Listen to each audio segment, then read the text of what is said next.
கர்த்தருடைய பரிசுத்த நாமத்துக்கு மகிமையுண்டதாக. நாம் யாவரையும் மீண்டும் அவருடைய சமூகத்தில் கத்த ஒன்று சேர்த்தா கர்த்தருடைய நாமத்தை ஸ்தோத்திரிக்கிறேன். இந்த பைபிள் ஸ்டடிக்கு உங்களை அன்போடு வரவேற்கிறேன். கர்த்தர் உங்களை ஆசீர்வதிப்பாராக. நம்ம இந்த பைபிள் ஸ்டடி நம்ம முக்கியமாக யூதர்களுடைய பண்டிகைகள் நாம் கொண்டாடலாமா கொண்டாடக்கூடாதா என்கிற காரியத்தை நம்ம பார்க்குறதுக்காக இந்த ஸ்டடி எடுத்துருக்குறோம். நம்ம பேசிக் ஸ்டடியிலேருந்து நம்ம ஆரம்பிச்சிட்ருக்குறோம். ஸோ இந்த ஸ்டடிக்குள்ளே போகிறதுக்கு முன்னாடி நம்ம தலை தாழ்த்தி ஜெபிக்கலாம். ஜெபித்து ஒரு பாடல் பாடி அதுக்கு பிறகு நம்ம ஸ்டடீஸ்குள்ளே போகலாம். ஜெபிக்கலாம். வானத்தையும் பூமியும் படைத்த எங்கள் எலோஹிம் தேவனே, எங்கள் எல்ஷடாய் தேவனே, துதிக்கிறோமப்பா. யெகோஷுவா மேசியா நாமத்தினாலே ஜெபிக்கிறோம். கர்த்தாவே, இன்று இந்த கூடியை நீங்கள் ஆசீர்வதித்தாங்க. நாங்கள் தியானிக்க போகிற வசனங்களை ஆசீர்வதித்தாங்க. நாங்கள் புரிந்து கொள்ளக்கூடிய காரியங்களை நல்லா புரியத்தக்க எங்களுக்கு உதவி செய்யுங்க. கர்த்தாவே, எங்களை பரிசுத்தப்படுத்துங்கப்பா. உம்முடைய நாமத்துக்கு மகிமையாக எடுத்து பயன்படுத்துங்க. கர்த்தாவே, இந்த ஜூமில் இணைந்து கொண்டு இருக்கிற ஒவ்வொரு பிள்ளைகளையும் ஆசீர்வதிங்க. இணைந்த பிள்ளைகளை ஆசீர்வதிங்க. இன்னும் கர்த்தாவே, ஜனங்கள் யாரெல்லாம் ரெஜிஸ்டர் பண்ணியிருக்காங்களோ ஒவ்வொருத்தரும் இணைந்து கர்த்தாவே அநேக ஜனங்களுக்கு தேவன் இந்த காரியங்களை போதிக்க நீர் உதவி செய்யும். ஆசீர்வதிங்க, வழி நடத்துங்க. துதிகான மகிமை எல்லாத்தையும் நீங்கள் எடுத்துக்கொள்ளுங்க. மீட்பரும் இரட்சகருமாகிய யெகோஷுவா மேசியா நாமத்தில் கேட்டுக்கொள்கிறேன், ஜீவனுள்ள நல்ல பிதாவே. ஆமேன், ஆமேன், ஆமேன். கர்த்தருடைய பரிசுத்த நாமத்துக்கு மகிமையுண்டதாக. நம்ம ஒரு பாடல் பாடி, அதாவது வானத்திலும் பூமியிலும் இந்த பூமியிலும் என்கிற அந்த பாடலை பாடி நம்ம அப்புறம் நம்ம கிளாஸ்குள்ளே நம்ம போகலாம், பாடலாம். வானத்திலும் இந்த பூமியிலும் வல்லமையான ஒரு நாமம் உண்டு. வானத்திலும் இந்த பூமியிலும் வல்லமையான ஒரு நாமம் உண்டு. மனுஷருக்குள்ளே வல்லமையான வேறொரு நாமமில்லை. மனுஷருக்குள்ளே வல்லமையான வேறொரு நாமமில்லை. அவர் நாமம் யெகோஷுவா, அவர் நாமம் யெகோஷுவா, அவர் நாமம் யெகோஷுவா, அவர் நாமம் யெகோஷுவா. வானத்திலும் இந்த பூமியிலும் வல்லமையான ஒரு நாமம் உண்டு. வானத்திலும் இந்த பூமியிலும் வல்லமையான ஒரு நாமம் உண்டு. மனுஷருக்குள்ளே வல்லமையான வேறொரு நாமமில்லை. மனுஷருக்குள்ளே வல்லமையான வேறொரு நாமமில்லை. அவர் நாமம் யெகோஷுவா, அவர் நாமம் யெகோஷுவா, அவர் நாமம் யெகோஷுவா, அவர் நாமம் யெகோஷுவா. அவர் நாமத்தில் மன்னிப்பு உண்டு, அவர் நாமத்தில் ரட்சிப்பு உண்டு. அவர் நாமத்தில் மன்னிப்பு உண்டு, அவர் நாமத்தில் ரட்சிப்பு உண்டு. நாம் ரட்சிக்கப்படுவதற்கென்று வேறு நாமம் நமக்கில்லையே.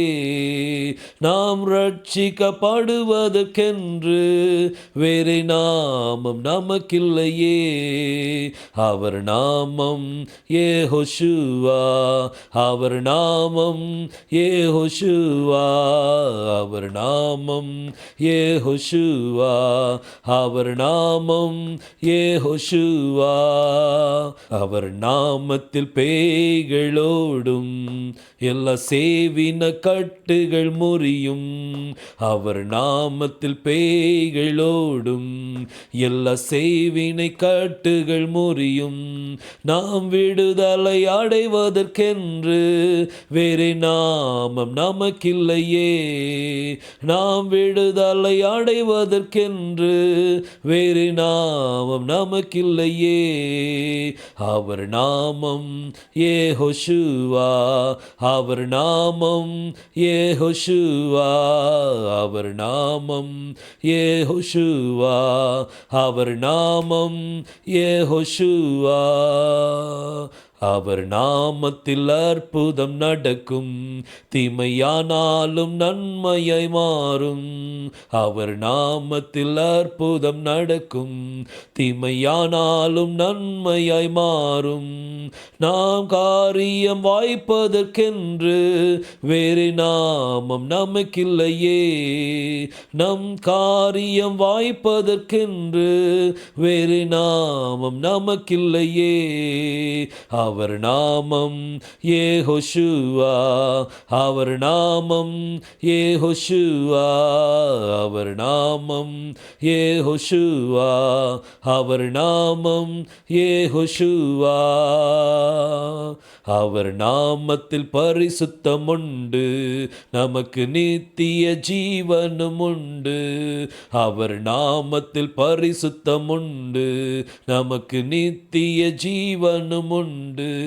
நித்தம் அவரோடு வாழ்வதற்கென்று வேறு நாமம் நமக்கில்லையே, நித்தம் அவரோடு வாழ்வதற்கென்று நாம் அவர் இல்லையே. அவர் நாமம் யெகோஷுவா, அவர் நாமம் யெகோஷுவா, அவர் நாமம் யெகோஷுவா, அவர் நாமம் யெகோஷுவா. வானத்திலும் இந்த பூமியிலும் வல்லமையான ஒரு நாமம் உண்டு, வானத்திலும் இந்த பூமியிலும் வல்லமையான ஒரு நாமம் உண்டு. மனுஷருக்குள்ளே வல்லமையான யெகோஷுவாவின் நாமம் அது, மனுஷருக்குள்ளே வல்லமையான யெகோஷுவாவின் நாமம் அது. யோசுவா நாமம் எனக்கு போதும், யோசுவா நாமம் எனக்கு போதும், யோசுவா நாமம் எனக்கு போதும், யோசுவா நாமம் எனக்கு போதும், யோசுவா நாமம் எனக்கு போதும், யோசுவா நாமம் எனக்கு போதும், யோசுவா நாமம் எனக்கு போதும், யோசுவா நாமம் எனக்கு போதும். அல்லேலூயா. கர்த்தர் பெரியவர். நம்ம தேவனால் கூடாத காரியம் ஒன்றுமே இல்லை. அவர் அற்புதத்தை செய்கிறவர், அவர் அதிசயத்தை செய்கிறவர். இன்னைக்கு அவருடைய நாமம் தான் நம்மளுக்கு ரட்சிப்பை கொடுக்கும், அவருடைய நாமத்தில் தான் நம்மளுக்கு மன்னிப்பு உண்டு, அவருடைய நாமத்தில் தான் நம்ம பேய்களை துரத்துறோம். இன்னும் அவருடைய நாமத்தில் தான் நம்மளுக்கு ரட்சிப்பு இருக்குது. அவருடைய நாமத்தில் தான் நம்மளுக்கு சகல விடுதலையும் அவர் கொடுக்குறார். பெரிதான ஒரு நாமத்தை உடையவர்களாக நம்ம இருக்கிறோம். நம்ம இப்போ கிளாஸ்க்குள்ளே நம்ம போகலாம். இந்த கிளாஸில் போகும்போது நம்ம ஒரு காரியம் ஞாபகத்தில் வச்சுக்கோங்க. நம்ம இந்த கிளாஸ் எதுக்குள்ளது அப்படின்னா, வேதத்தில் உள்ள பண்டிகைகளை நம்ம கொண்டாடலாமா, இதுதான் நம்மளுக்கு கேள்வி. இதுக்கு கேள்விக்கானதான் நம்ம பதிலை நம்ம பார்த்துக்கிட்டு இருக்கிறோம். இது நம்ம நேற்று தினத்தில் நம்ம பார்த்தோம். யெகோஷுவா அவர் யூதா கோத்திரம் அப்படின்னு சொல்லி பார்த்தோம். அவர் யூதா கோத்திரம் அப்படின்னு சொல்லி பார்த்தோம். யூதா கோத்திரத்தில் இவர் எப்படி ஆசாரியனை மாற முடியும், லேவி கோத்திரத்தில் இருந்தால் தான் ஆசிரியன் ஆக முடியும் அப்படின்னு சொல்லி பார்த்தோம். அதாவது நியாயப்பிரமாணம் மாற்றப்பட்டாச்சு, நியாயப்பிரமாணம் கம்ப்ளீட்டாக என்ன செஞ்சுட்டு மாறிட்டு அப்படிங்கிறது தான் நம்ம பார்த்தோம். ஏன்னா ஆசாரியத்துவமே என்ன செஞ்சுட்டு மாறிட்டு, அப்போ நியாயப்பிரமாணம் என்ன செஞ்சுட்டு மாறிட்டு. ஸோ இந்த மாறின நியாயப்பிரமாணத்தில் எந்தெந்த பிரமாணங்கள்லாம் மாறிச்சு அப்படிங்கிறத நம்ம என்ன செய்வோம் இன்றைக்கி ஸ்டடீஸில் நம்ம பார்க்க போகிறோம். முதலாவது எபிரேயர் எழுதின 3ஆம் அதிகாரம் அதில் 1ஆம் வசனத்தை நான் வாசிக்கலாம். இப்படி இருக்கிற பரம அழைப்புக்கு பங்குள்ளவர்களாகிய பரிசுத்த சகோதரரே, நாம் அறிக்கை பண்ணுகிற அப்போஸ்தலரும் பிரதான ஆசாரியருமாய் இருக்கிற கிறிஸ்து இயேசுவை கவனித்து பாருங்கள். இங்கே வேதம் சொல்லுது, கிறிஸ்து இயேசுவை கவனித்து பாருங்கள். அதாவது யெகோஷுவா மேசியாவை கவனித்து பாருங்கள். யார் அவர்? அவர் அப்போஸ்தலர், பிரதான அப்போஸ்தலர், அறிக்கை பண்ணுகிற அப்போஸ்தலரும் பிரதான ஆசாரியருமா என்ன செய்யலாம் இருக்கிறார். அவர் தான் யார்? நம்மளுக்கு ஆசாரியன். ஆனால் நம்ம பார்த்தோம், யூதா கோத்திரத்திலிருந்து யாருமே ஆசாரியனை என்ன செய்ய முடியாது, வர முடியாது. அப்படி வரணும்னா நியாயப்பிரமாணம் மாற்றப்பட்டாச்சு. எப்படி மாறுச்சு? யார் மாற்றினா? கர்த்தரே மாற்றுறார். கர்த்தரே மாற்றுறார். சங்கீதம் 110 நம்ம 4ஆம் வசனத்தில் நேற்று பார்த்தோம். அதாவது மெல்கிசேதேக்கின் முறைமையின்படி நீர் என்றென்றைக்கும் ஆசாரியனாய் இருக்கிறீர் என்று கர்த்தர் தன்மேல் ஆணையிட்டு நான் மனம் மாற மாட்டேன் என்று சொன்னதை நம்ம பார்த்தோம். அவர் மனம் மாறுகிற தேவன் இல்லை. அப்போ மனசை மாற்ற மாட்டார். அதாவது ஆசரித்துவத்தை மாற்றிட்டு அந்த பிரமாணத்தை மாற்றிட்டு அவர் சொல்லிட்டார், இனிமேல் நான் மாற மாட்டேன் அப்படின்னு சொல்லிட்டார். ஸோ அதான் பவுல் சொல்கிறாரு, ஆசரித்துவமே மாறிட்டு அப்போ நியாயப்பிரமாணமும் என்ன செஞ்சுட்டு மாறிப்போச்சு. ஸோ இந்த நியாயப்பிரமாணத்தில் என்னென்ன காரியங்கள்லாம் மாறிச்சு அப்படிங்கிறத நம்ம என்ன செய்ய போகிறோம்? பார்க்க போகிறோம். ஒவ்வொரு காரியமாக நம்ம என்ன செய்யலாம்? நம்ம பார்க்கலாம். மோசஸ் மூலமாக தான் நியாயப்பிரமாணம் கொடுக்கப்பட்டுச்சு. யோவான் 1ஆம் அதிகாரம் 17ஆம் வசனத்தில் நம்ம பார்த்தோம். இப்படி இருக்க பிரியமான எப்படி எனில் நியாயப்பிரமாணம் மோசையின் மூலமாய் கொடுக்கப்பட்டது, கிருபையும் சத்தியமும் இயேசு கிறிஸ்துவின் மூலமாய் உண்டாயின. அதாவது நியாயப்பிரமாணம் மோசை மூலமாக வந்துச்சு. எனக்கு ஒரு காரியம் ஞாபகம் வருது. மோசை நியாயப்பிரமாணத்தை அங்கே சீனாய் மலையிலேருந்து அங்கே கட்டளை கொண்டு வரும்போது ஜனங்கள் இப்படி பாவத்தில் செய்கிறது பார்த்து அவன் அந்த பிரமாணத்தை என்ன செஞ்சிட்டான்? உடைச்சிட்டு திரும்பவும் கர்த்தர் மேலே கூப்பிட்ற, திரும்ப ரீரைட் பண்ணுறாங்க. அதாவது அது என்ன ஒரு அடையாளம் அப்படின்னா, நியாயப்பிரமாணம் திரும்ப எழுதப்படும் அப்படிங்கிறது தான் அது ஒரு அடையாளமாக என்ன செய்யப்பட்டு கொடுக்கப்பட்டிருக்குது. இங்கே மோசஸ் மூலமாக நியாயப்பிரமாணம் வந்துச்சு. ஆனால் கிருபையும் சத்தியமும் யெகோஷுவா மூலமாக உண்டாயிற்று. அப்போ யெகோஷுவா மூலமாக அவர் பிரமாணத்தையே மாற்றுறார். ஏன்னா ஆசரித்துவமே மாறிட்டு. மோசேயுடைய பிரமாணம் என்ன சொல்லுது? லேவி கோத்திரத்தில் உள்ளவங்க தான் ஆசாரியன் ஆக முடியும்னு சொல்லி பிரமாணம் சொல்லுது. ஆனால் கர்த்தர் அதை மாற்றுறார். ஆரோனின் முறைமையின்படி யெகோஷுவா ஆசாரியன் ஆக முடியாது. அதனால் அவர் மெல்கிசேதேக்கின் முறைமையின்படி அவர் ஆசாரியன் ஆயிட்டார். அப்படி ஆசாரியன் ஆன பிறகு பிரமாணமே என்ன செஞ்சுட்டு மாறிட்டு, நியாயப்பிரமாணமே மாறிட்டு. இப்போ இந்த நியாயப்பிரமாணம் எப்படிலாம் மாற்றப்பட்டிருக்கு அப்படிங்கிறத நீங்கள் பார்க்கலாம். ஒரு 5 விதமாக என்ன செய்யப்பட்டிருக்கு? மாற்றப்பட்டிருக்கு.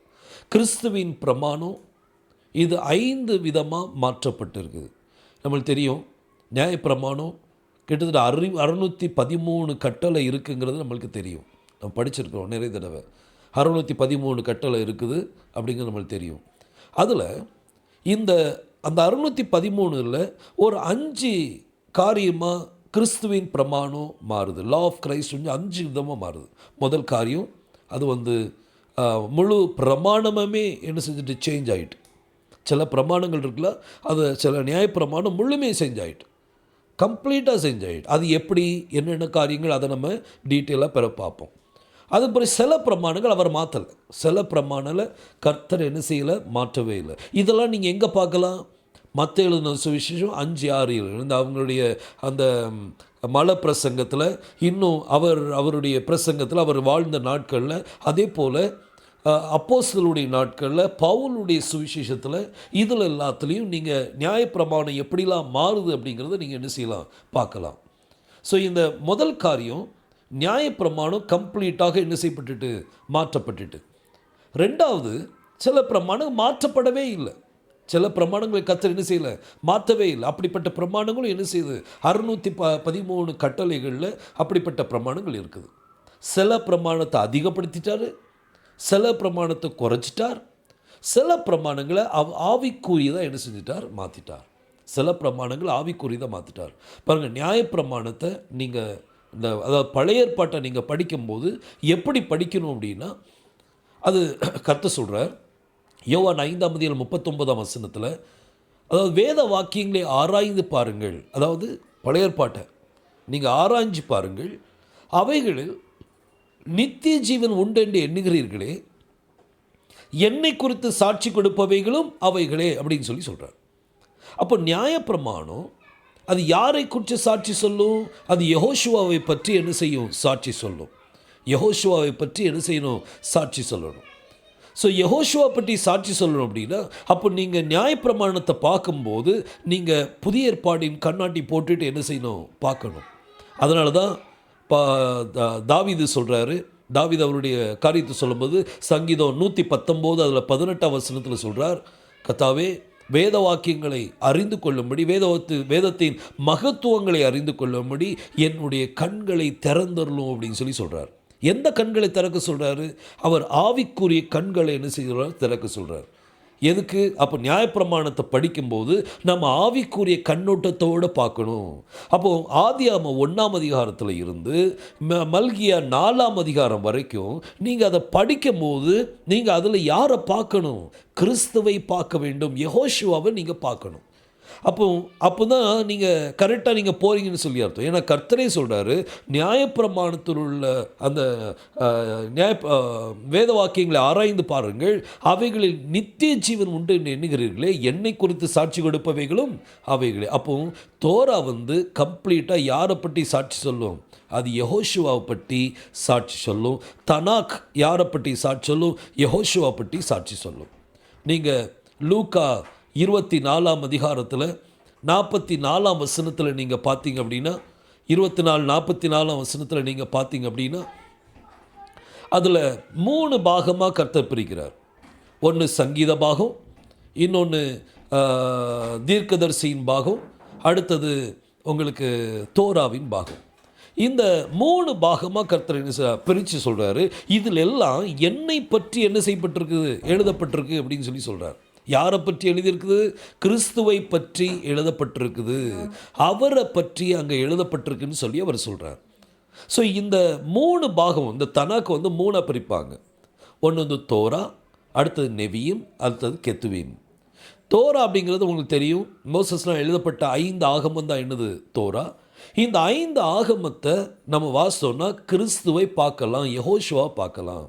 அதுமாதிரி நெவியும் தீர்க்கதரிசிகளின் ஆகமம், இதுலேயும் நீங்கள் பார்த்தீங்கன்னா அதுலேயும் யெகோஷுவாவை பார்க்கலாம், சங்கீதங்கள்லையும் யெகோஷுவா பார்க்கலாம் அப்படின்னு சொல்லி இங்கே யெகோஷுவா அவரே சாட்சி சொல்லியிருக்கிறார்.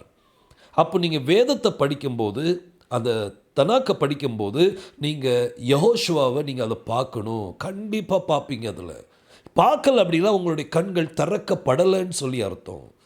அதை நீங்கள் தீர்மானமாக வச்சுக்கிடுங்க. நீங்கள் எந்த பாகத்தை வாசித்தாலும் அதில் கிறிஸ்துவின் மகிமையை நீங்கள் பார்ப்பீங்க, யெகோஷுவாவின் வாழ்க்கை வரலாறு நீங்கள் பார்ப்பீங்க. கர்த்தர் பெரிய காரியங்களை செய்வார். ஸோ இந்த தனாக், அதாவது நம்ம வேதத்தை வாசிக்கும் போது அதில் நிறைய சட்டங்கள், 613 சட்டங்கள் இருக்குது. ஆனால் கிறிஸ்து அங்கே அவர் ஆசாரியத்துவத்தில் வந்த உடனே, அவர் ஆசாரியன் ஆகின உடனே அடுத்தப்பில் பிரமாணங்கள் என்ன செய்யப்படுது? எல்லாம் மாறுது. சில பிரமாணத்தை கம்ப்ளீட்டாக அவர் என்ன செய்கிறார்? மாற்றுறார். சில பிரமாணத்தை அவர் மாற்றலை, சில பிரமாணத்தை அவர் இன்க்ரீஸ் பண்ணுறார், சில பிரமாணத்தை அவர் டிக்ரீஸ் பண்ணுறார், சில பிரமாணத்தை அவர் ஆவிக்குரிய பிரமாணம் என்ன செய்கிறார்? அவர் மாற்றுறார். இப்போ 5 பாகம், 5 இது நீங்கள் எழுதி வச்சுக்கிடுங்க, அது உங்களுக்கு நல்ல யூஸ்ஃபுல்லாக இருக்கும். இதை நீங்கள் படிக்கும்போதும் 613 கட்டளைகள் நீங்கள் படிக்கும்போதும் நீங்கள் இந்த விதமாக தான் என்ன செய்யணும்? நீங்கள் படிக்கணும். எந்தெந்த பிரமாணத்தை அவர் மாற்றிட்டார், எதை மாற்றலை, எதை அதிகப்படுத்திட்டார், எதை குறைச்சிருக்கிறாரு, எதெல்லாம் ஆவிக்குரியதாக இருக்குது அப்படிங்கிறத நம்ம கரெக்டாக நீங்கள் இதை செப்பரேட் பண்ணி நீங்கள் என்ன செய்யணும்? அதை படிக்கணும். நீங்கள் அப்படி தான் படிக்கணும். அப்போ தான் உங்களுக்கு வேதத்தை பற்றி நம்ம என்ன செய்ய முடியும்? அறிய முடியும். பாருங்கள், பவுல் சொல்கிறார், நம்ம நியாயப்பிரமாணத்துக்கு கீழே இல்லை, நம்ம கிருபையின் கீழே இருக்கும். அப்போ நம்ம கிருபையின் பிரமாணத்துக்கு கீழே இருக்கும், நம்ம நியாயப்பிரமாணத்தின் கீழே இல்லை. ஏன்னா நியாயப்பிரமாணம் மாறிட்டலாம். இன்றைக்கி யெகோஷுவா நம்மளுக்கு ஆசாரியனாக இருக்கும்போது நம்ம அவரை பார்த்துட்டு இருக்கிறதுனால நம்ம நியாயப்பிரமாணத்துக்கு கீழே இல்லை, நம்ம கிருபையின் பிரமாணத்துக்கு கீழே இருக்கிறோம். நம்ம கிருபையின் பிரமாணத்தில் வந்துட்டோம், நம்ம நியாயப்பிரமாணத்துக்கு கீழே இல்லவே இல்லை. நீங்கள் இப்போது ஒரு ஜெகோவா விட்னஸை நீங்கள் பேசுகிறீங்க வைங்க, அந்த ஜெகோவா விட்னஸை நீங்கள் மெல்கிசேதேக்கை பற்றி பேசுங்க. மெல்கிசேதேக் அவர் தான் ஐடென்டிக் ஆசாரியன். இந்த ஆசாரியனுடைய முறைமையின்படி, மெல்கிசேதேக்கின் முறைமையின்படி நீர் என்றென்றும் ஆசாரியனாக இருப்பீங்கன்னு சொல்கிற அந்த நீர் யாருன்னு கேளுங்க, அவங்களுக்கு தெரியாது. அவர் தான் யெகோஷுவா அப்படின்னா அப்போ பிரமாணம் மாறிட்டுப்பா அப்படின்னு சொல்லி பாருங்கள் அவங்ககிட்ட. இது ஒரு அல்டிமேட் ஒரு செய்தியாக காணப்படணும். இந்த செய்தி நீங்கள் நல்லா தியானித்து மற்றவங்கள்ட்ட எப்படி சொல்லணும் அப்படிங்கிறதையும் நீங்கள் என்ன செய்யுங்க? படிச்சிருங்க. So the law of grace, the law of Christ, கிறிஸ்துவனுடைய பிரமாணத்தில் ரொம்ப முக்கியமான ஒரு 5 காரியத்தை நம்ம என்ன செய்யணும், அதில் பார்க்கணும். ஒன்று வந்து நம்ம பிரமாணங்கள் மாற்றப்பட்டுட்டு, இன்னொன்று மாற்றப்படலை, இன்னொன்று இன்க்ரீஸ் ஆகிட்டு டிக்ரீஸ் ஆகிட்டு, அடுத்தாப்பில் அது ஆவிக்குரிய நிலைமையில் என்ன செஞ்சுட்டு மாறிட்டு. இப்போ நம்ம ஒவ்வொரு காரியமாக நம்ம என்ன செய்யலாம் நம்ம பார்க்கலாம். சில பிரமாணங்கள் என்ன செய்யப்பட்டு மாற்றப்பட்டுட்டு, அதுக்கு நம்ம எல்லாத்துக்குமே ஒவ்வொரு உதாரணங்கள், அது 1-2 உதாரணங்களை மட்டும் நம்ம என்ன செய்யலாம் நம்ம பார்க்கலாம். 1-2 உதாரணங்கள். நம்ம முதல் உதாரணத்தை பார்க்கலாமே. சேஞ்ச் லா. வேதம் சொல்லுது, அதாவது மத்தேயு 5ஆம் அதிகாரம் 38ஆம் வசனத்தில் பைபிள் சொல்லுது, கண்ணுக்கு கண் பல்லுக்கு பல் என்று உரைக்கப்பட்டதை நீங்கள் கேள்விப்பட்டிருக்கிறீர்கள். ஏன்னா பைபிளில் சொல்லப்பட்டிருக்குது, ரிட்டன் தோராவானாலும் சரி, ஓரல் தோரா ஆனாலும் சரி, அங்கே நியாயப்பிரமாணம் அப்படின்னு சொல்லும்போது எல்லாம் பொது தான். இன்றைக்கி சில ஜனங்கள் என்ன சொல்லுவாங்கன்னா, இது வந்து oral Torah, written Torah change ஆகலை அப்படின்னு சொல்லுவாங்க. இதுவும் ரிட்டன் தோராவில் உள்ள ஒன்று தான்.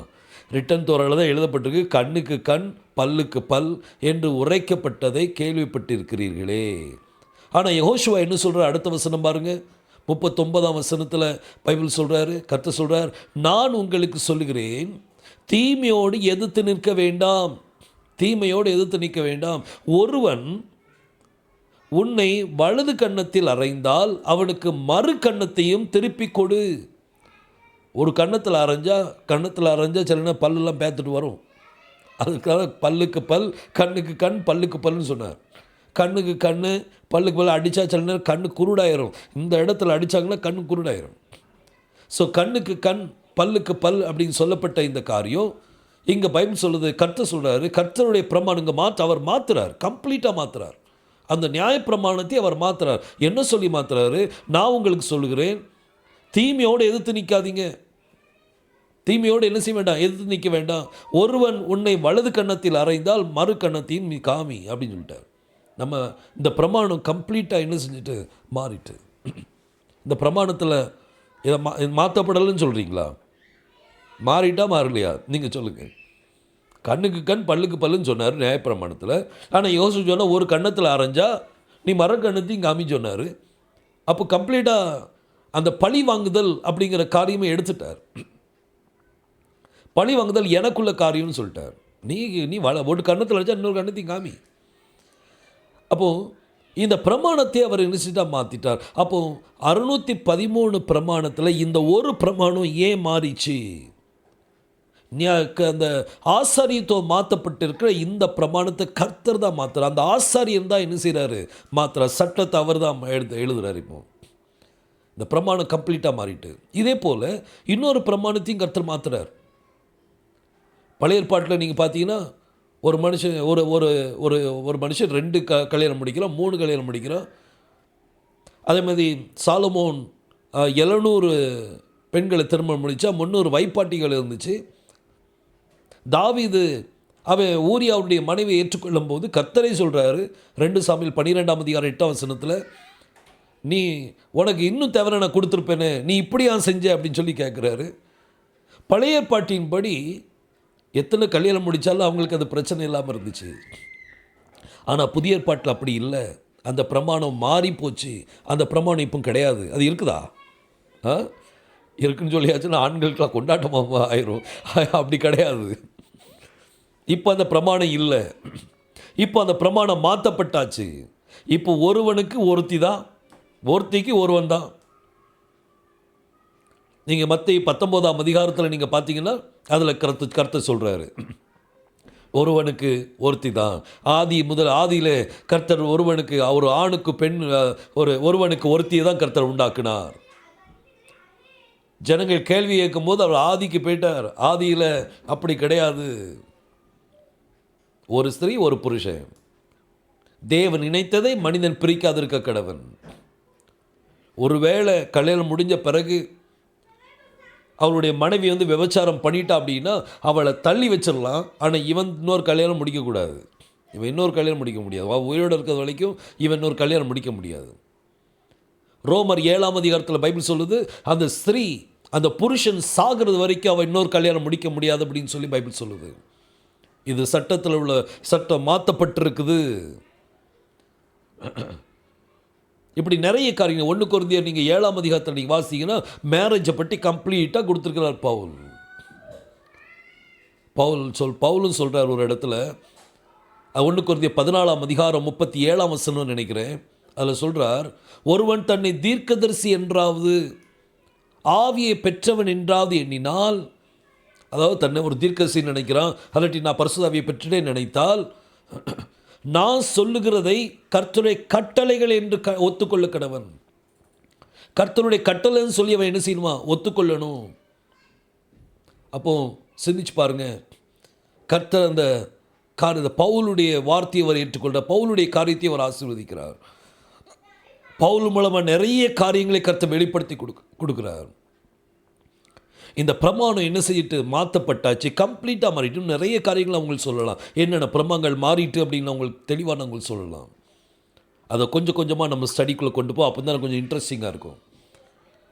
பாருங்கள், முதல்ல அந்த பிரமாணத்தை பற்றி எந்த பிரமாணம் மாற்றப்பட்டுன்னு பார்த்தோம். கர்த்தர் சொன்னார், கண்ணுக்கு கண் பல்லுக்கு பல் அப்படின்னு சொன்னது கர்த்தர் மாற்றிட்டார். அதே போல் பல திருமணங்கள் முடிச்சிருந்தாங்க பழைய ஏற்பாட்டில், அதையும் கர்த்தர் என்ன செஞ்சிட்டார்? மாற்றிட்டார். அதையும் கர்த்தர் மாற்றிட்டார்.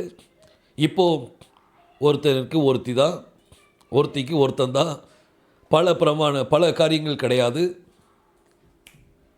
அந்த சேஞ்ச் ஆன அந்த வசனத்தை பாருங்கள், அந்த 39ஆம் மத்தேயு 5ஆம் அதிகாரம் 39ஆம் வசனத்தை பாருங்கள். அதில் பைபிள் சொல்லுது, ஒரு கன்னத்தில் அரைஞ்சா இன்னொரு கன்னத்தை என்ன செய்ய காமின்னு சொல்லி சொல்கிறார். ஸோ இந்த பிரமாணத்தில் அவர் கம்ப்ளீட்டாக மாற்றுறார். எல்லா பிரமாணத்தை, அவர் நிறைய பிரமாணத்தை அவர் மாற்றுறார். இன்னும் இதை பற்றி டீட்டெயிலாக கொஞ்சம் கொஞ்சமாக நம்ம ஒவ்வொரு இதுலேயும் நம்ம என்ன செய்வோம், நம்ம பார்ப்போம். இப்போ அடுத்தாப்பில் சில பிரமாணங்கள் அவர் மாற்றவே இல்லை. சில பிரமாணத்தை அவர் என்ன செய்யலை? மாற்றவே இல்லை. அது எந்த பிரமாணம் பாருங்கள், வேதம் சொல்லுது, வாசிங்க ஒரு வசனத்தை. மார்க் எழுதின சுவிசேஷம் 12ஆம் அதிகாரம் 29ஆம் வசனத்தை வாசிக்கலாம். மார்க்கு 12ஆம் அதிகாரம் 29ஆம் வசனத்தை நான் வாசிக்கிறேன். 28ஆம் வசனத்தையும் சேர்த்து வாசிக்கிறேன்னா, வேதபாரகரில் ஒருவன் அவர்கள் தர்க்கம் பண்ணுகிறதை பண்ணுகிறதை கேட்டு அவர்களுக்கு நன்றாய் உத்தரவு சொன்னார் என்று அறிந்து அவரிடத்தில் வந்து, கற்பனைகளில் எல்லாம் பிரதானமான கற்பனை எது என்று கேட்டான். ஒரு வேதபாரகன் கர்த்தர்கிட்ட கேட்குறான், கர்த்தாவே, அடுத்த வசனம் போடுங்க, கர்த்தாவே, வேதபாரகன் கேட்குறான், பிரமாணத்தில் எது பிரதானமான கற்பனை, எது ஃபஸ்ட்டு கட்டளை அப்படின்னு சொல்கிறான். அப்படி சொல்லும்போது மார்க்கு 12ஆம் அதிகாரம் 29ஆம் வசனத்தில் அவர் சொல்கிறார், இயேசு அவனுக்கு பிரதியுத்தரமாக, கற்பனைகள் எல்லாம் பிரதானமான கற்பனை எதுவென்றால், இஸ்ரவேலே கேள், நம்முடைய தேவனாகிய கர்த்தர் ஒருவரே கர்த்தர். இந்த பிரமாணத்தை அவர் என்ன செய்யலை? மாற்றவே இல்லை. அவர் பிரமாணத்தை என்ன செய்யலை? மாற்றலை. அன்சேஞ்ச். அந்த பிரமாணத்தை அவர் என்ன செய்யலை? மாற்றலை. இஸ்ரவேலே கேள், நம்முடைய தேவனாகிய கர்த்தர் ஒருவரே கர்த்தர். அந்த பிரமாணத்தை அவர் என்ன செய்யலை? மாற்றலை. இப்படி நிறைய காரியங்கள் அவர் மாற்றாமலையும் இருக்கிறார். பிரமாணம் ஒன்று மாறினாலே மாறிட்டு அப்படின்னு சொல்லி தான் அர்த்தம். ஆனால் அது எப்படிலாம் எதை எப்படிலாம் மாற்றினார், அதுதான் நம்ம பார்த்துக்கிட்டு இருக்கிறோம். ஆசாரியத்துவமே மாறிட்டு அப்படின்னா பிரமாணம் மாறிப்போச்சு.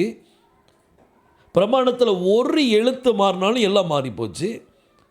இங்கே சில எப்படி என்னென்ன காரியத்தை எப்படிலாம் மாற்றுறாரு, சில காரியங்களை டோட்டலாக மாற்றுறாரு, சில காரியங்களை அவர் மாற்றலை.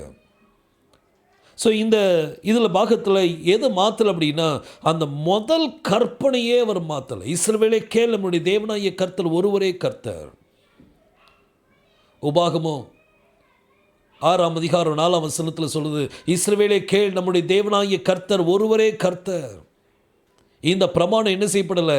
மாற்றப்படலை. இன்னும் நிறைய பிரமாணங்கள் இருக்குது, மாற்றப்படாத பிரமாணங்கள். லேவியராகமும் 19ஆம் அதிகாரம் 4ஆம் வசனத்தில் பைபிள் சொல்லுது, விக்கிரகங்களை நாடாமலும் வார்ப்பிக்கப்பட்ட தெய்வங்களை ஆசரிக்காமலும் இருங்கள், நானே தேவன், வேறு ஒருவரும் இல்லை அப்படின்னு சொல்லிட்டாரு. நான் கர்த்தர் அப்படின்னு சொன்னார். ஸோ இந்த விக்கிரக ஆராதனை அப்படின்னு சொல்லி வரும்போது கர்த்தர் சொல்கிற அதை நீ செய்யாதே அப்படின்னு பழைய ஏற்பாட்டில் இருக்குது. அது புதிய ஏற்பாட்டில் வரும்போதும் அதே பிரமாணம் தான், அது மாற்றப்படலை. யெகோஷுவா அதை பற்றி ஒன்றுமே சொல்லலை. யெகோஷுவா அதை பற்றி எதுவும் சொல்லியிருக்காரான்னு பார்த்தீங்கன்னா யெகோஷுவா அதை பற்றி எதுவுமே பேசலை. ஆனால் யோவான் என்ன செய்யற அதை பற்றி பேச 1 யோவான் 5:21 நம்ம பார்த்தோம் அப்படின்னா அதில் பைபிள் சொல்லுது. 1 யோவான் 5:21 கடைசி வசனத்தில் யோவான் அப்போஸ்தலனாகிய யோவான் சொல்கிறார், பிள்ளைகளே நீங்கள் விக்கிரகங்களுக்கு விலகி உங்களை காத்துக்கொள்வீர்களாக, ஆமேன் அப்படின்னு சொல்லிட்டார்.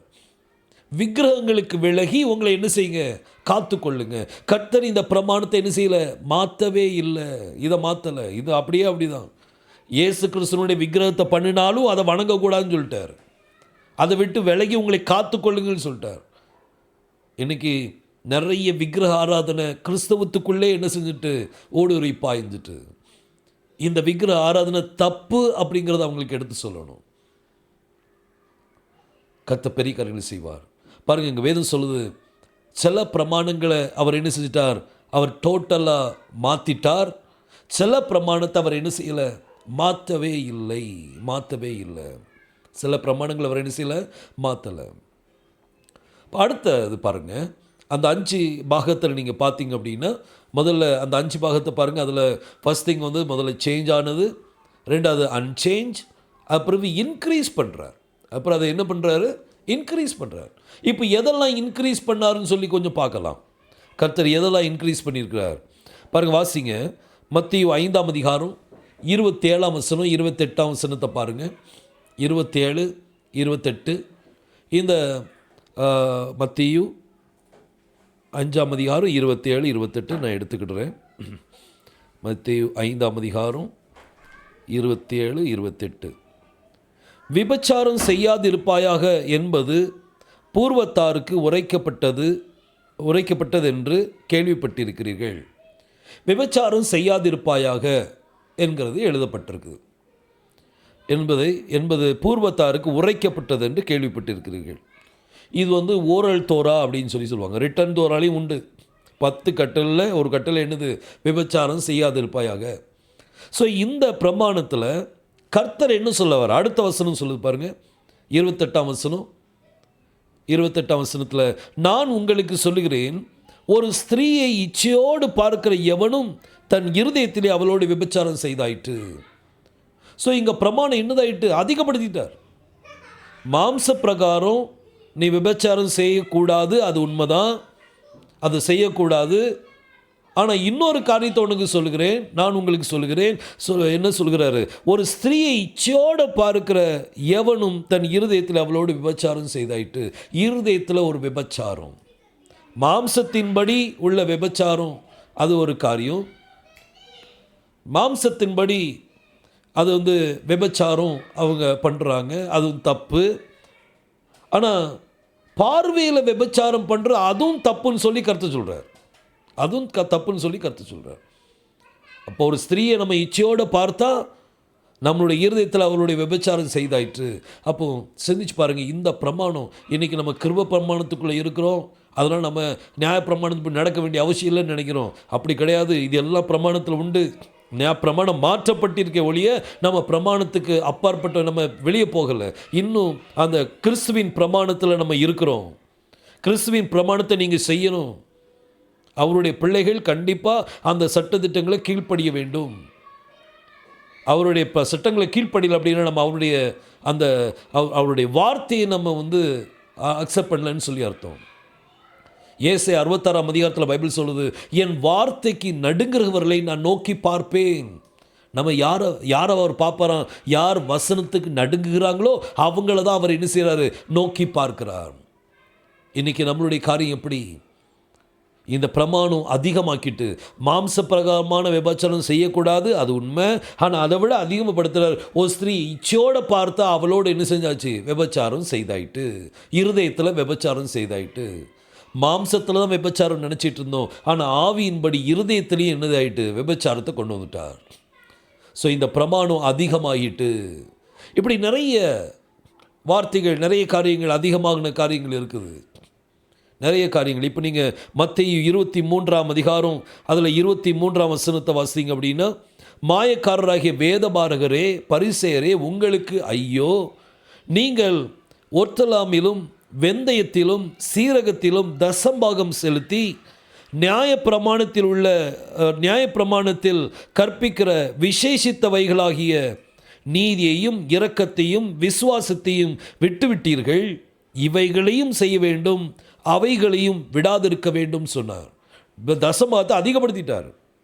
பழைய ஏற்பாட்டில் என்ன அக்கிரம் பண்ணாலும் பிரச்சனை இல்லை, தசமத்தை கொடுத்து அவங்ககிட்ட போயிடுவாங்க, கர்த்தருடைய சமூகத்தில் வந்து இது பண்ணிடுவாங்க.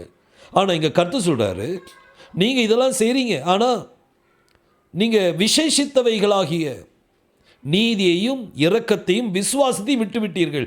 இவைகளையும் செய்ய வேண்டும், அவைகளையும் விடாதிருக்க வேண்டும். அப்போ இன்னும் தசமாகம் கொடுக்கும்போது விசுவாசத்தோடு கொடுக்கணும் அப்படின்னு சொல்கிறார். பிரமாணம் அதிகமாயிட்டு. இன்றைக்கி நிறைய என்ன சொல்லுவாங்கன்னா, பழைய ஏற்பாட்டில் தசமாகத்தை பற்றி சொல்லலை, பிரமாணம் மாறினது இந்த இடத்துல மாறி இருக்குதா, கண்டிப்பாக கீழ்ப்படிச்சு தான் ஆகணும். பிரமாணம் மாறி இருக்குது. ஸோ கர்த்தர் எப்படி பிரமாணத்தை மாற்றினார்?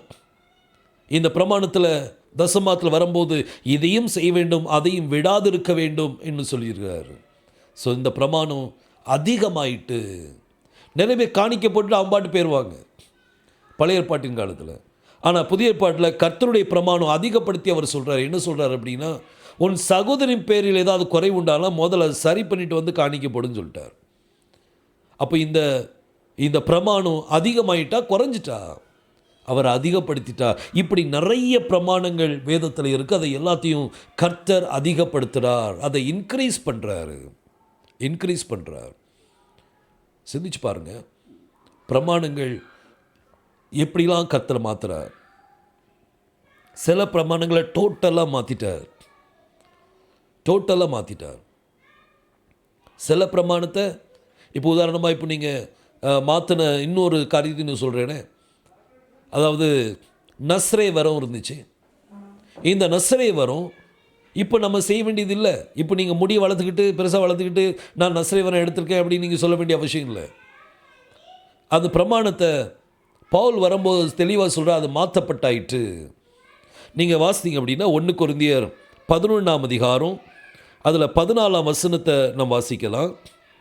புருஷன் மயிரை நீளமாய் வளர்க்கிறது அவனுக்கு கனவீனமாய் இருக்கிறதே. புருஷன் மயிரை என்ன செய்யக்கூடாதான், நீளமாக வளர்க்கக்கூடாது, அது அவனுக்கு என்னது, கனவீனம் அப்படின்னு சொல்லிருக்கு. அப்படின்னா அதுக்கு அர்த்தம் என்ன, அவன் முடியை வளர்க்கக்கூடாது, முடியை வெட்டணும். நஸ்ரே வேற அங்கே கட் ஆயிடுச்சு.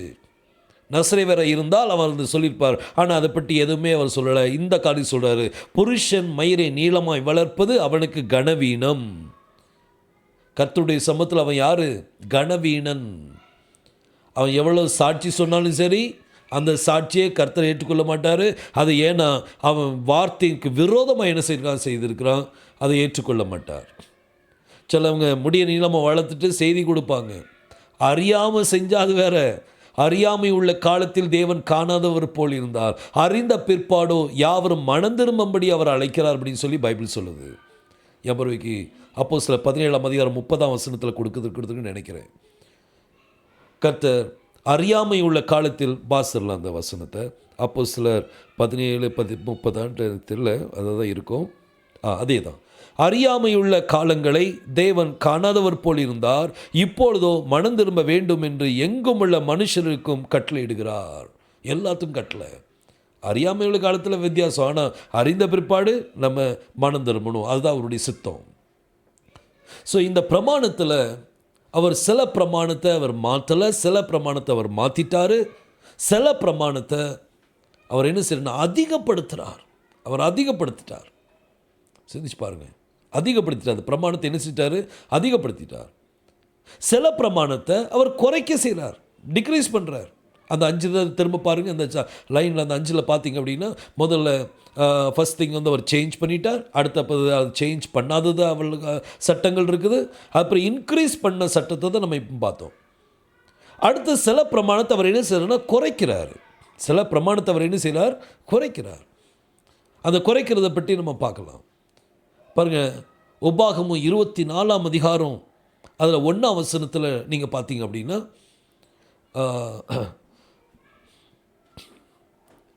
உபாகமம் 24ஆம் அதிகாரம் 1ஆம் வசனம்.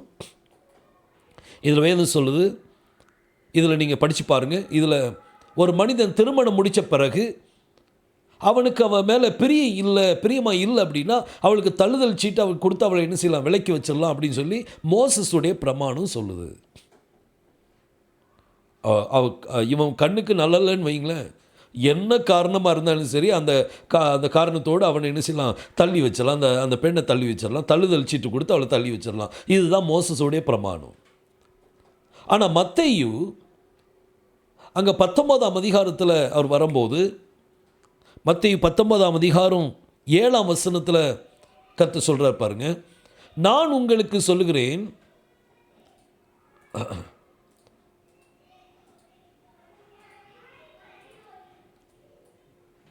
ஒரு அந்த வசனத்தை நம்ம எடுத்துக்கலாம். மத்தேயு 19ஆம் அதிகாரம் 7ஆம் வசனத்தை, அதற்கு அவர்கள், அப்படியானால் தள்ளுதல் சீட்டை கொடுத்து அவளை தள்ளிவிடலாம் என்று மோசே ஏன் கட்டளையிட்டார் என்றார்கள். ஒரு கேள்வி வந்துட்டு, மோசஸ் இப்போ ஏன் இந்த கட்டளை கொடுத்தா, தள்ளுதல் சீட்டு கொடுத்துடலாம் அப்படின்ட்டு. அதுக்கு கர்த்தர் என்ன சொல்கிறாருன்னா, அடுத்த வசனத்தை நீங்கள் பாருங்கள். மத்தேயு 19ஆம் அதிகாரம் 8ஆம் வசனம், அதற்கு அவர், உங்கள் மனைவிகளை தள்ளிவிடலாம் என்று உங்கள் இருதயத்தின் கடினத்து நிமித்தம் மோசே உங்களுக்கு இடம் கொடுத்தார். ஆதி முதலாய் அப்படி இருக்கவில்லை. ஆதி முதலாக அப்படி இல்லை. ஆதலால் எவனாகிலும் தன் மனைவியை வேசித்தனம் செய்தது நிமித்தமே அல்லாமல் அவளை தள்ளிவிட்டு வேறொருத்தியை விவாகம் பண்ணினால் அவன் விபச்சாரம் செய்கிறவனாய் இருப்பான். தள்ளிவிடப்பட்டவளை விவாகம் பண்ணுகிறவனும் விபச்சாரம் செய்கிறவனாய் இருப்பான் என்று உங்களுக்கு சொல்லுகிறேன் என்றார். ஸோ கர்த்தர் இதில் பிரமாணத்தை கொஞ்சம் குறைக்கிறாரு. என்ன ஒரு பிரமாணம் குறைக்கிறாரு? எதுக்கு எடுத்தாலும் தள்ளுதல் சீட்டெலாம் கொடுக்க முடியாது. ஆனால் ஒரு ஸ்திரீயை விபச்சாரத்தில் பிடிப்பட்டாதான் அவளுக்கு நீ என்ன செய்யலாம், தள்ளுதல் சீட்டு கொடுக்கலாம். தள்ளுதல் சீட்டை கொடுத்துட்டு நீ வேற ஒருத்தையும் விவாகம் பண்ண முடியாது. விவாகம் பண்ணால் நீனும் யாராக விபச்சாரம் செய்கிறவனா மாறிடுவ. அப்போ கர்த்தர் இந்த பிரமாணத்தை குறைச்சிட்டார். தள்ளுதல் சீட்டுடைய பிரமாணத்தை குறைச்சிட்டார். எதுக்கெடுத்தாலும் தள்ளுதல் சீட்டு கொடுக்க முடியாது. அந்த ஸ்திரீ விபச்சாரத்தில் பிடிப்பட்டாதான் நீங்கள் என்ன செய்ய முடியும், கொடுக்க முடியும் அப்படின்னு சொல்லிட்டார். ஸோ இந்த சட்டத்தை அவர் என்ன செய்கிறாரு, குறைக்கிறார். அவர் என்ன செஞ்சிட்டார், குறைச்சிட்டார். நியாயப்பிரமாணத்தில் அந்த சட்டம் என்ன செய்யப்படுது, குறைக்கப்படுது. ஸோ முதல்ல ஒரு சில காரியம் பார்த்தோம். அதாவது ஃபஸ்ட்டு அந்த பிரமாணம் என்ன செய்யலை, சேஞ்ச் ஆகலை, சேஞ்ச் ஆகிட்டு அப்புறம் அன்சேஞ்ச். சில பிரமாணத்தை அவர் என்ன இன்க்ரீஸ் பண்ணிட்டார், சில பிரமாணத்தை என்ன டிக்ரீஸ் பண்ணிட்டார்னு பார்த்தோம்.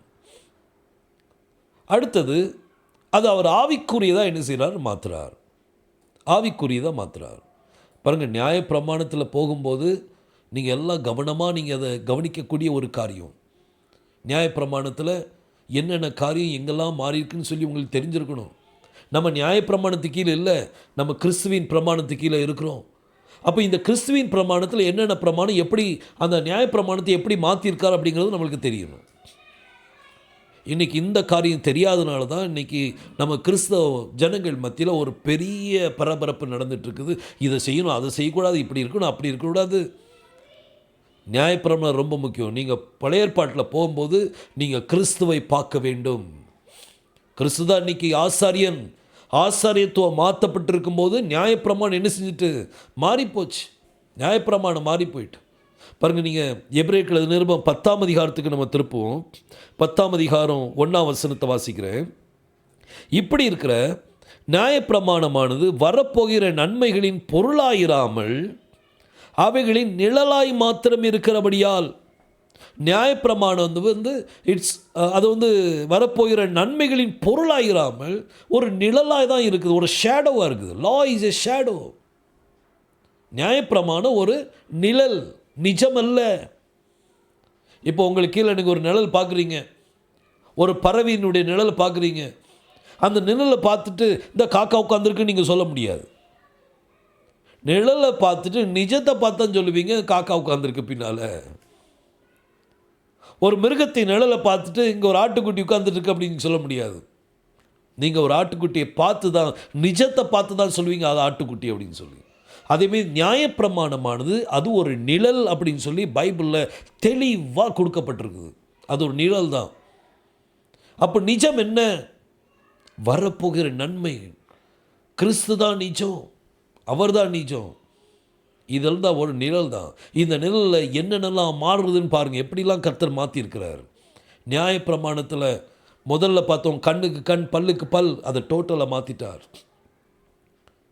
அதேமாரி அநேக திருமணம் முடிக்கிறது பழைய ஏற்பாட்டில் இருந்துச்சு, அதையும் கர்த்தர் மாற்றிட்டார். இந்த புதிய ஏற்பாட்டில் ஒருத்தனுக்கு ஒருத்தி தான், பல கிடையாது.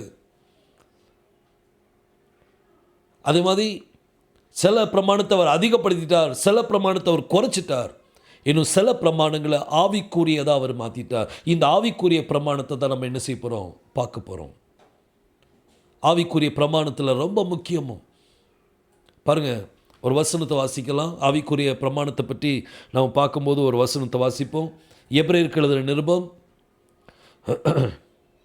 10ஆம் அதிகாரம் 11-12 வசனத்தில் வாசிக்கலாம்.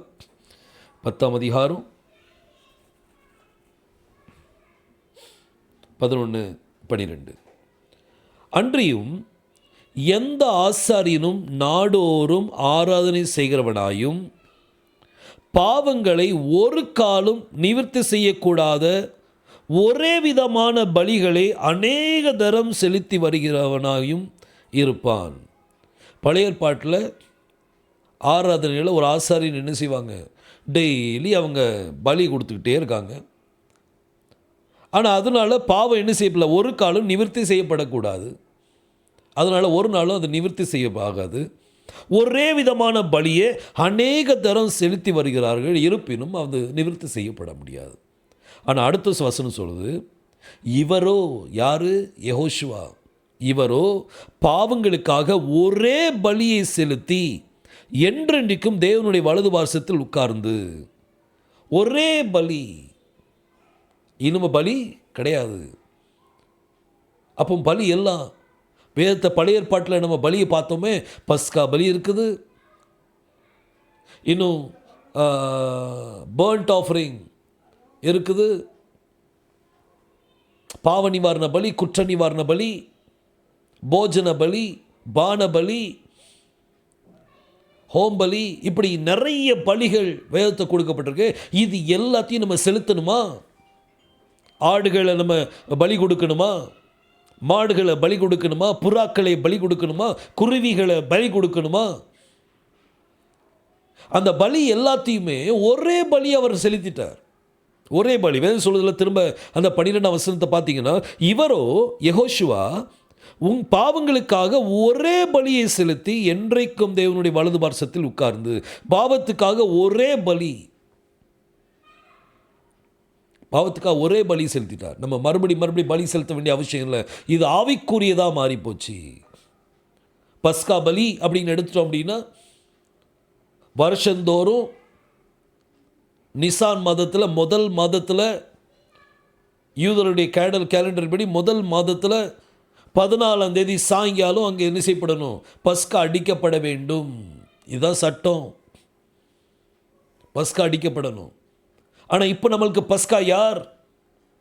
1 கொரிந்தியர் 5ஆம் அதிகாரம் 7ஆம் வசனத்தில் பைபிள் சொல்லுது, ஆகையால் நீங்கள் புளிப்பில்லாதவர்களாய் இருக்கிறபடியால் புதிதாய் பிசைந்த மாவாய் இருக்கும்படிக்கு பழைய புளித்த மாவை புறம்பே கழிந்து போடுங்கள்.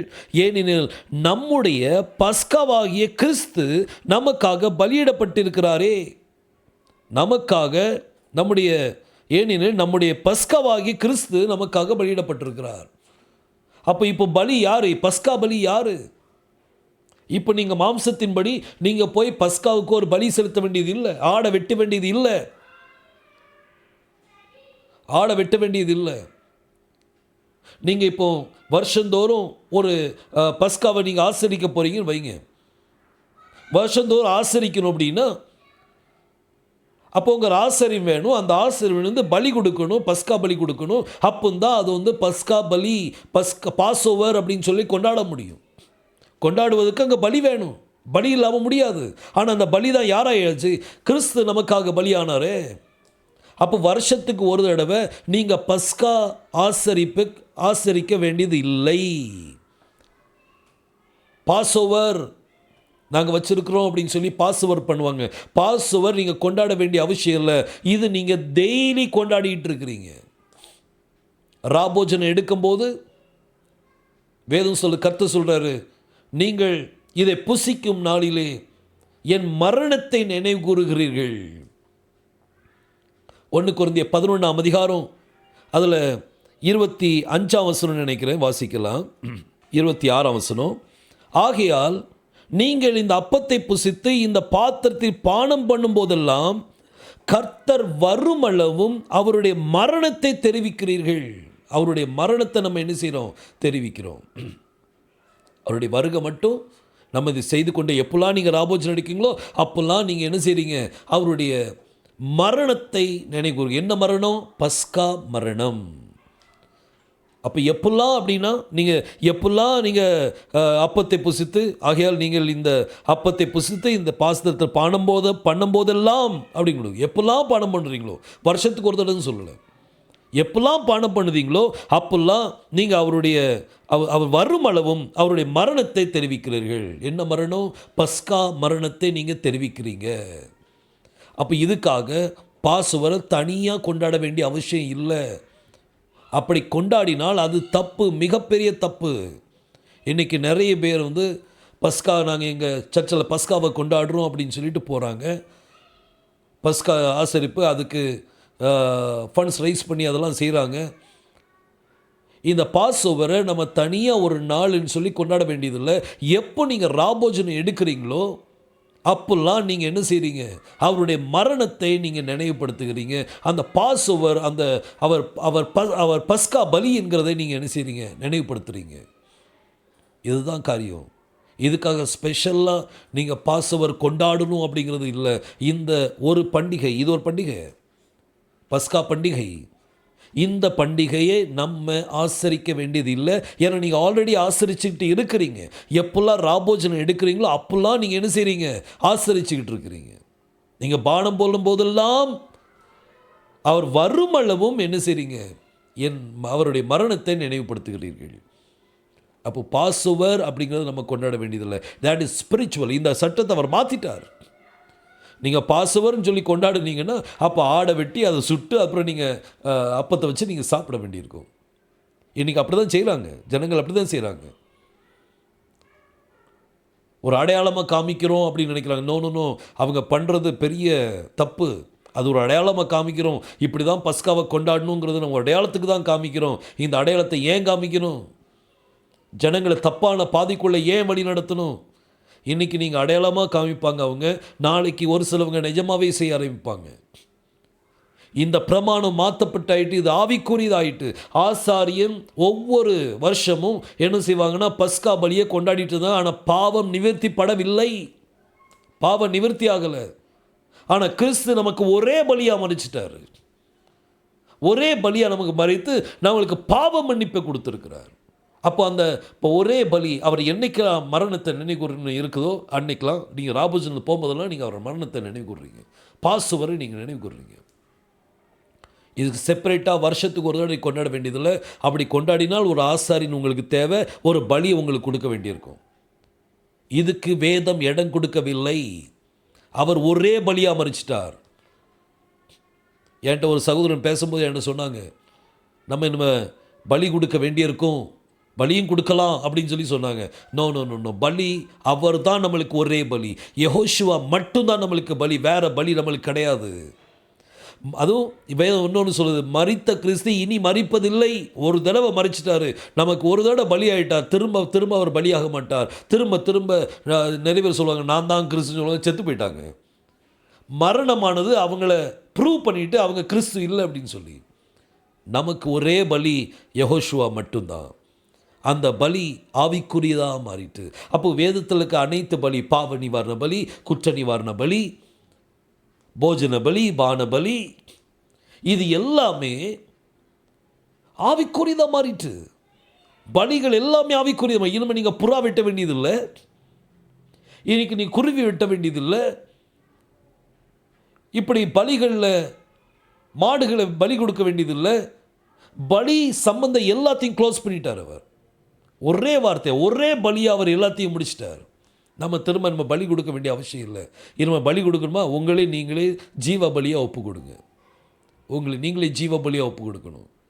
இன்றைக்கி நிறைய பேர் பஸ்காவை ஆசரிக்காங்கன்னா அவங்களுக்கு இந்த வீடியோவை அவங்களுக்கு கண்டிப்பாக கேட்க வைங்க. இப்போ நேற்றுள்ள வீடியோ, இன்னொரு வீடியோ, 2 வீடியோ நீங்கள் அவங்களுக்கு கேட்க வைங்க. அவங்க அதில் புரிஞ்சுக்கிட்டாங்கன்னா ரொம்ப சந்தோஷம். புரியலாட்டி அவங்க கண்கள் குருடாக்கப்பட்டுன்ற அர்த்தம். இந்த பிரமாணம் மாற்றப்பட்டிருக்கு பாருங்கள். இந்த 5 பிரமாணத்தை நம்ம திரும்ப பார்க்கலாம். இந்த 5 பிரமாணத்தில் ஃபஸ்ட்டு எல்லாத்தையும் கர்த்தர் என்ன செஞ்சிட்டார், சேஞ்ச் பண்ணிட்டார். நிறைய எல்லாத்தையும் இல்லை, நிறைய காரியத்தை, நிறைய லாவை சேஞ்ச் பண்ணிட்டார். சில பிரமாணத்தை அவர் என்ன செய்யலை, சேஞ்ச் பண்ணலை. சில பிரமாணத்தை அதிகப்படுத்திட்டார், சில பிரமாணத்தை என்ன செஞ்சிட்டார், குறைச்சிட்டார். சில பிரமாணங்களை ஆவிக்குரியதாக மாற்றிட்டார். ஸோ இப்படி கிறிஸ்துவனுடைய பிரமாணத்தில் அவர் மாற்றப்பட்ட பிரமாணங்கள் நிறைய இருக்குது. ஆசாரியத்துவம், அதாவது எபிரேயர் 7ஆம் அதிகாரம் 12ஆம் வசனம் பைபிள் சொல்லுது, ஆசாரியத்துவம் மாற்றப்பட்டிருக்க நியாயப்பிரமாணமும் என்ன செய்யணும், மாறணும். எவ்வளோ முக்கியமான ஒரு காரியம் இது. உங்களுக்கு நல்லா புரிஞ்சிருக்குன்னு நினைக்கிறேன். கர்த்தர் உங்களை ஆசீர்வதிப்பராக. இன்றைக்கி நம்ம இதில் ஸ்டாப் பண்ணுறோம். நாளைக்கு மீண்டும் 7 மணிக்கு நம்ம என்ன செய்யலாம், சந்திக்கலாம். நம்ம கண்களை மூடி நம்ம ஜெபிப்போமா? கண்களை மூடி நம்ம ஜெபிப்போம். வானத்தையும் பூமியும் படைத்த எங்கள் எலோஹிம் தேவனே, எங்கள் எல்ஷடாய் தேவனே, நம்ம துதிக்கிறோமப்பா. யெகோஷுவா மேசியா நாமத்தினாலே ஜெபிக்கிறோம். கர்த்தாவே, இன்றைக்கி பார்த்த இந்த வசனத்துக்காக நன்றி. ஆசாரியத்துவம் மாற்றப்பட்டிருக்க நியாயப்பிரமாணமும் மாற்றப்பட வேண்டியதாக இருக்குதே. அதில் என்னென்ன பிரமாணங்கள் எப்படி மாற்றினீங்க அப்படிங்கிறத நாங்கள் தியானித்தோமப்பா. அதற்காக உமக்கு நன்றி. இது யாரெல்லாம் இந்த கர்த்தாவே இந்த பிரஜாதிகள் மத்தியில் யாரெல்லாம் யூதா கலாச்சாரத்தை பின்பற்றிட்டு இருக்காங்களோ அவங்களுடைய கண்களை மீண்டும் திறக்கும்படியாக ஜெபிக்கிறேன். அவங்க கண்கள் மீண்டும் திறக்கப்படட்டும் ராஜா. நீங்கள் உதவி செய்யுங்க. ஒவ்வொருத்தரையும் தாழ்த்தி உம்முடைய கரத்தறிகிறோம். யெகோஷுவா மேசியா நாமத்தில் கேட்டுக்கொள்கிறேன், ஜீவனுள்ள நல்ல பிதாவே. ஆமேன், ஆமேன், ஆமேன். கர்த்தர் நம்மளை ஆசீர்வதிப்பாராக. இதை குறித்தான கேள்விகள் நீங்கள் எழுதி வச்சுருந்தீங்கன்னா கண்டிப்பாக நீங்கள் என்ன செய்யுங்க, டைம் கிடைக்கும் போது நீங்கள் பாருங்கள். இன்னும் 2-3 நாள், இன்னும் 2 நாள் இருக்குது நம்ம கிளாஸு. அதில் உங்களுக்கு விடை கிடைக்கல அப்படின்னா நீங்கள் எனக்கு வாட்ஸ்அப்பில் ஒரு வாய்ஸ் எனக்கு கொடுங்க. கர்த்தர் சித்தமானால் அதையும் ஒரு வீடியோவாக பண்ணி உங்களுக்கு நாங்கள் அனுப்பிடுறேன். கர்த்தர் உங்களை ஆசீர்வதிப்பாராக. ஆமென்.